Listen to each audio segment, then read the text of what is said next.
Bonjour à toutes et à tous. Comme convenu, on se retrouve aujourd'hui pour parler de ma recherche d'emploi pour redevenir monitrice d'équitation.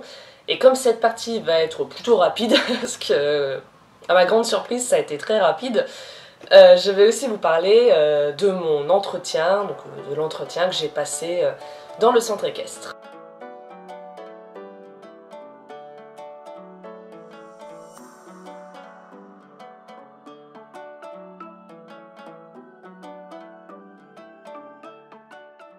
Donc du coup, pour les recherches, alors en fait, j'avais déjà commencé à en faire l'année dernière.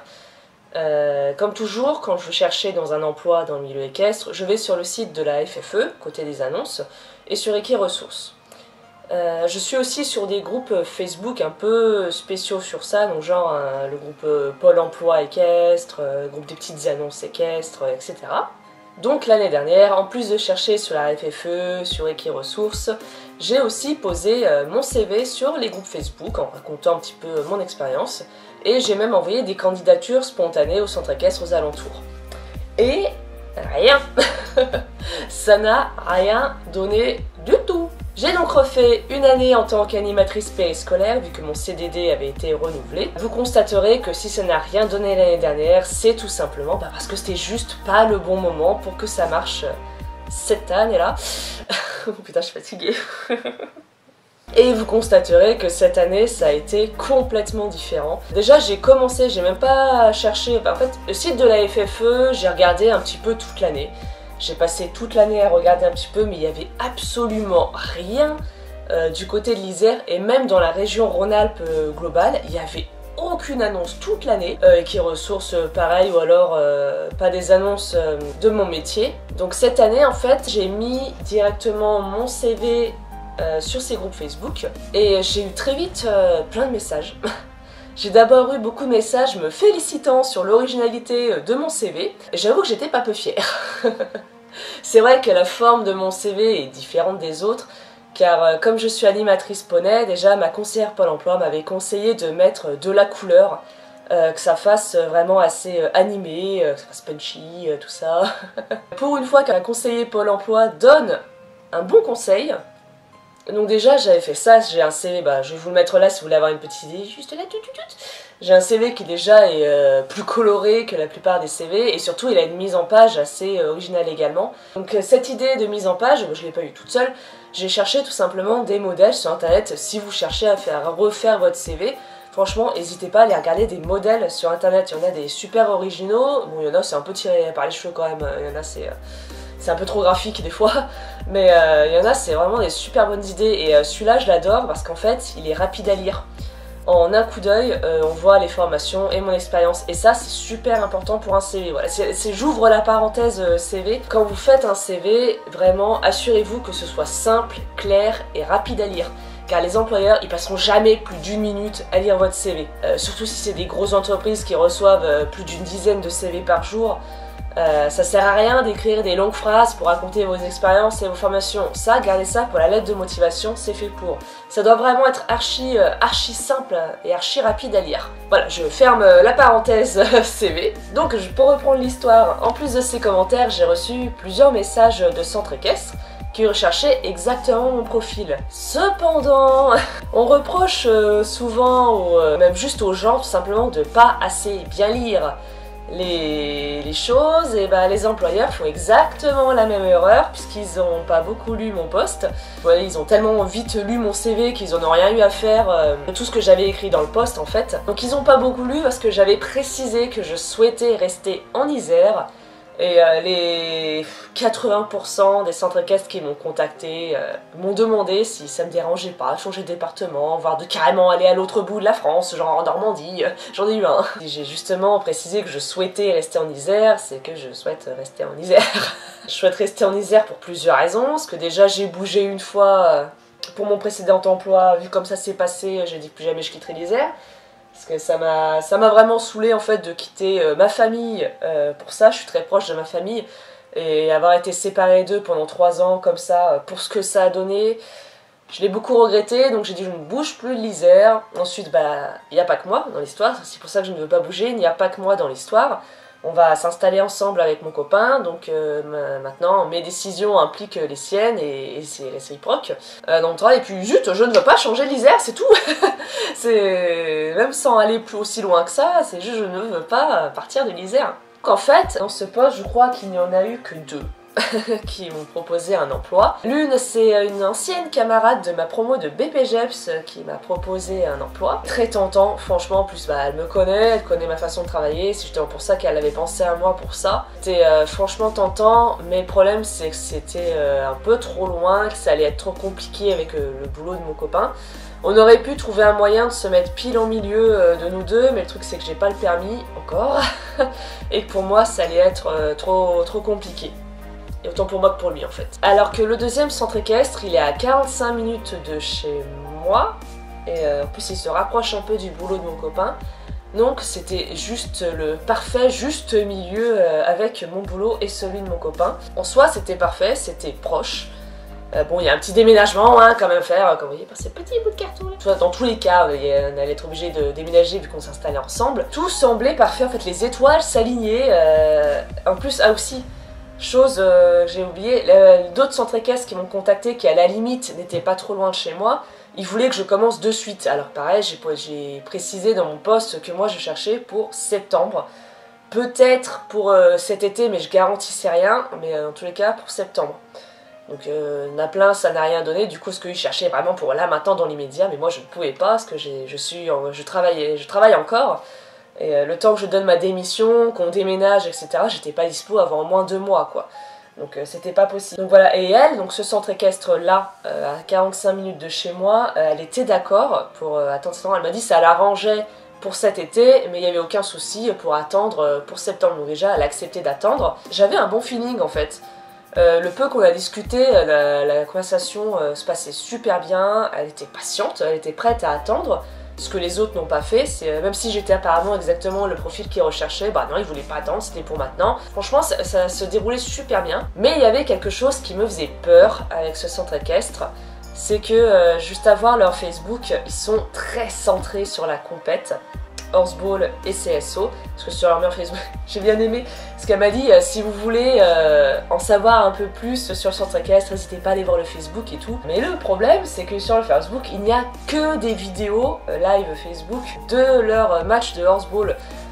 Bah, ça aide pas beaucoup à se rendre compte du centre équestre, tout ça. Moi, vous allez me dire, bah c'est quoi le souci? Bah c'est que moi, le souci, c'est que je suis pas du tout compète. J'aime pas la compète. Allez y voir pour soutenir les cavaliers, tout ça, franchement, avec plaisir. Moi en faire, non, je suis pas fan. Et moi enseigner dans le but d'aller faire la compète, c'est pas mon truc non plus en fait. Je suis la meilleure pop-up girl du monde quand on accompagne en concours, mais par contre tout le reste, ça m'intéresse pas du tout. Comme je le dis pour me présenter, je suis une cavalière et une monitrice de loisirs. Et toujours dans mes stages ou apprentissages et même dans mon précédent boulot, je cherchais un maximum un centre équestre vraiment centré loisirs, si possible même éthologie. Car pour moi en fait ce sont les centres équestres là qui respectent le mieux les animaux, qui sont en accord avec ma vision d'équitation et même avec mon caractère tout simplement. Et en fait, quand je me remémore comment s'est passé mon précédent boulot, je me rends compte qu'en fait ça veut rien dire du tout. Car là où je bossais, ma patronne était à fond sur l'éthologie, elle se formait à ça, et pourtant j'ai jamais vu autant de maltraitance animale que là-bas. Je vous raconterai peut-être un jour, mais bref, je vais pas en parler là, c'est pas... Mais quand je dis maltraitance animale, dites-vous que je n'exagère absolument pas. Dans tous les cas, même si j'ai cette peur, bah, je vais bosser là-bas parce que juste, je veux bosser, j'ai besoin de bosser, je veux faire mon métier. Donc je vous avoue que tant pis si c'est pas dans une écurie en accord avec ma philosophie, mais là je suis à un stade où je ne peux pas me permettre d'avoir trop de critères. Donc en plus tout est parfait, les étoiles s'alignent, c'est pas trop loin de chez moi ni du boulot de mon copain. La conversation se passe super bien, le feeling passe, ça n'a même pas écrit pour l'instant, donc go quoi, c'est go. Donc je vais passer mon entretien là-bas. Avec beaucoup de stress de me retrouver quand même dans un centre équestre où j'avais peur de ne pas me retrouver à ma place, mais j'y suis allée.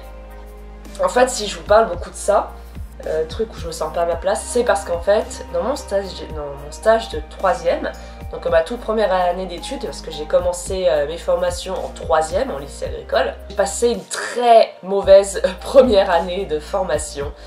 Parce que c'était un centre équestre très axé sur la compète avec une clientèle plutôt bourgeoise. Déjà, je venais en tant que cliente du centre équestre avec lequel ils étaient en concurrence. Donc déjà, j'étais la bête noire qui venait de l'autre centre équestre, mon dieu, oh là là. Ensuite, moi j'aimais pas la compète et je ne voulais déjà pas en faire. Donc eux qui ne vivaient que pour ça, voilà. En plus, donc quand j'ai dit, c'est surtout des personnes aisées qui montaient là-bas. Donc toute l'année, on m'a regardé de haut, moi et mes affaires d'occasion, à transporter ma brouette de crottin de part et d'autre dans le centre équestre. Et la monitrice, la première, elle a été la première à me considérer comme l'ennemi numéro 1, celle-là. Donc voilà, j'ai passé une année entière à me sentir comme l'intrus, à ne pas me sentir du tout à ma place, avec une clientèle qui s'efforçait de me faire comprendre que je n'étais pas à ma place. Et c'est pour ça que depuis, je choisis soigneusement où je vais travailler. Et jusqu'à mon précédent boulot, ça s'était toujours très bien passé en fait. Et du coup, en allant bosser à nouveau dans un centre équestre très axé sur la compète, ça a fait remonter un petit peu tout ça. Mais surtout, j'en parlerai dans la vidéo de l'essai, mais surtout quand j'ai passé mon essai, je suis restée un petit peu au milieu des moniteurs et des cavaliers, et ça fait que de parler compète, les résultats dernière compète, quand est la prochaine compète, comment c'est passé, ça parle que de ça, et ça va être dur pour moi, mais après voilà, c'est comme ça. Mais non, mais sinon l'entretien que j'ai passé là-bas m'a beaucoup rassurée, et quand je vous parle d'entretien, vous inquiétez pas si vous apprêtez à passer un entretien ou si vous demandez comment se passe un entretien dans un centre équestre. Sachez qu'un vrai entretien dans un centre équestre, c'est une visite guidée dans l'écurie en parlant tranquillement de ton profil. Voilà. Mon copain, il était archi stressé, parce que c'est lui qui m'a emmené. Il était archi stressé, bien plus que moi, pour l'entretien. Mais à tel point qu'à un moment, même moi, je me suis demandé lequel de nous deux postulait pour l'emploi, en fait. Donc j'ai essayé de le rassurer en lui expliquant comment ça se passait en général un entretien dans un centre équestre. Et au début, il me croyait pas. Et il n'a pu que constater la véracité de mes propos quand ça s'est passé. Donc c'est vrai, on s'est juste baladé dans l'écurie, elle m'a présenté les chevaux, elle m'a expliqué les installations, comment ça se passait. Là-bas, c'est les centres équestres propriétaires, là-bas, c'est l'écurie poney, là-bas, c'est ça, là, c'est le marcheur, là, c'est le deuxième manège, là, c'est la carrière. Voilà, et tout en parlant un petit peu de mon expérience, de mon profil. Et quand je vous dis qu'en fait l'entretien m'a beaucoup rassurée, c'est que j'ai vu et entendu énormément de choses. En fait, quand je suis arrivée déjà, j'ai vu les box, j'ai vu les tout petits paddocks. Je me suis dit aïe aïe aïe, bon déjà c'est un truc que j'aime pas trop, les chevaux qui vivent en box H24, qui ont juste des petits paddocks pour se défouler, bon. Après on fait comme on peut avec la place qu'on a, mais bon, comme je dis, je vais pas faire la chieuse non plus. On m'a dit tous les chevaux sortent, pourtant il y a beaucoup de chevaux, mais tous sortent tous sortent une fois dans le paddock, donc ils ont tous leur heure de sortie dans le paddock. Je sais pas combien de temps ils y restent, et c'est pas une vie auprès en troupeau comme moi j'aime voir, mais bon voilà, au moins là ils sont pas tous en boxe toute la journée, ils ont au moins une sortie tous chacun par jour, ce qui est déjà plutôt pas mal. Rien que ça, c'est déjà rare dans les centres équestres qui ont des box. Elle fait écurie, ça c'est un truc incroyable qui m'a beaucoup touchée. Elle fait écurie propriétaire pour la principale raison de payer la retraite de ses vieux chevaux. Et ça c'est quelque chose j'ai fait waouh. Qu'elle pense en fait à vouloir payer la retraite de ses chevaux, c'est fou parce que plein de centres équestres, dès que leurs chevaux sont assez vieux, même le centre équestre où j'ai été avant, quand j'ai bossé, c'était elle les refilait à une association pour qu'elle leur trouve un endroit où les foutre, où plein de centres équestres les vendent, ou alors ou taillot ou boucherie, enfin il y a plein de centres équestres où ça se passe comme ça. Et elle non, elle veut payer la retraite de ses vieux, donc ça c'est cool. Tout le mois d'août est fermé pour laisser aux chevaux leurs vacances, donc ça dépend des centres équestres, c'est assez fréquent. Là où j'ai bossé avant, les chevaux ils avaient une semaine de vacances en septembre là, et ils bossaient, il y a des chevaux ils bossaient 6 heures par jour quoi, c'est abusé. Elle veille à ce que ses chevaux ne fassent pas plus de 3 heures chacun. elle a beaucoup de chevaux exprès pour que tous ces chevaux fassent un nombre chacun équitable d'heures en fait, et qu'ils ne soient pas tous surmenés. J'ai parlé du fait que j'avais peur de ne pas me sentir à la place, je suis allée cash, j'ai préféré lui dire directement que moi je viens pas du tout du milieu de la compétition, que même je n'aime pas ça. Elle m'a rassurée, elle m'a dit que de toute façon c'est pas un profil de compétition qu'ils cherchent, ils ont déjà assez de moniteurs pour ça dans la compète, qu'ils cherchent justement à développer le côté loisir du centre équestre, parce qu'en fait c'est une demande de la clientèle, et ça je trouve ça vachement cool qu'ils écoutent leur clientèle. C'est très rare en fait les centres équestres qui sont à l'écoute des envies et des besoins de leur clientèle, donc eux c'est leur cas. Leur clientèle leur a visiblement, du coup c'est pour ça qu'ils recherchaient un animateur ou une animatrice poney. Si je suis là, c'est parce que y a besoin d'avoir ce côté plus loisir, qui sont prêts à développer ce côté-là. Et c'est trop bien, c'est vachement cool. Et en fait, je les ai trouvés simples, ça m'a tellement changé des autres géants de centre équestre très axés compète. En fait, je les ai trouvés très simples. Et c'est cool, je me suis sentie en fait très bien avec eux, autant que je me sentais bien avec mes autres patrons de centre équestre qui eux n'étaient pas du tout compètes. Et en fait, le point principal aussi, c'est que donc cette patronne, elle n'est pas du tout du milieu équestre à la base. Et en fait, l'avantage d'avoir un patron qui ne s'y connaît, qui de base ne vient pas de ce milieu, et ça fait qu'en fait, elle est consciente des énormes contraintes de ce milieu et qu'elle essaye justement d'y remédier. Donc non, vraiment, elle est consciente des nombreuses contraintes de ce métier et elle est ouverte à la discussion. Elle m'a dit même pour tes horaires, elle me dit si tu veux avoir ton jeudi soir pour regarder Koh-Lanta et que tu veux pas trop finir ce jour-là, on voit pour tes horaires. Enfin, c'est waouh, c'est incroyable.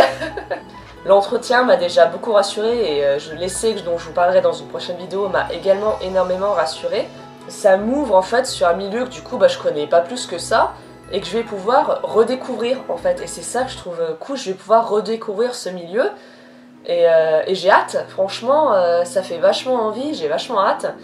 Et donc voilà, je ferai peut-être une vidéo sur mes a priori justement de ce milieu là, et je vais voir comment ça va se passer au bout de plusieurs mois là-bas, et comme ça je vais pouvoir comparer mes a priori, mes anciennes expériences dans ce milieu, et mes nouvelles expériences dans ce milieu de compète.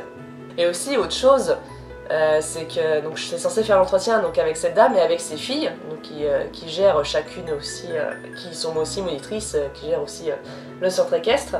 Et en fait, je suis arrivée pour l'entretien pendant qu'un cheval était en pleine colique. Donc les filles sont restées avec le cheval. On a limite passé aussi mon entretien, on a limite discuté de mon expérience devant le box du cheval malade. Je pense dans plein de centres équestres, les gérants auraient laissé, je sais pas, le palefrenier ou les apprentis rester avec le cheval malade pour aller faire l'entretien avec moi. Là non, c'est non, on reste avec notre cheval, on discute devant le box, mais nous on reste avec notre cheval. Enfin, il y a un respect du cheval que je ne soupçonnais pas chez les gens de ce milieu. En fait, c'est bizarre à dire. Mais non, ils m'ont dit que pour eux aussi, le bien-être du cheval c'était archi important, qu'ils enseignaient beaucoup ça à leurs cavaliers, aussi le respect du cheval. Et non, je redécouvre un monde en fait, c'est incroyable. C'est là que je me suis rendu compte déjà dans cet entretien qu'en fait qu'un centre équestre soit très axé compète, ça veut rien dire. Ça veut absolument rien dire. Ça se passe beaucoup comme dans ma première expérience en 3e, mais en fait ça se passe pas tout le temps comme ça, et c'est pour ça que c'est vachement intéressant et que c'est important de ne pas se freiner. C'est pour ça, comme je dis, c'est pour ça que ça a été important que je me sois pas freinée juste en voyant qu'ils étaient très compacts et que j'y sois quand même allée. Enfin bref, tout ça pour dire ça. J'espère que vous avez pu suivre, c'était un petit peu décousu, j'ai des choses qui me sont revenues en tête petit à petit, donc j'espère que ça va aller. Écoutez, on se retrouve du coup pour la prochaine vidéo où je vais vous parler de mon essai, donc de mon grand retour au milieu d'un manège. C'était beaucoup d'émotions, beaucoup de stress, je vous spoil, je vous tease un peu, ça a été beaucoup de stress.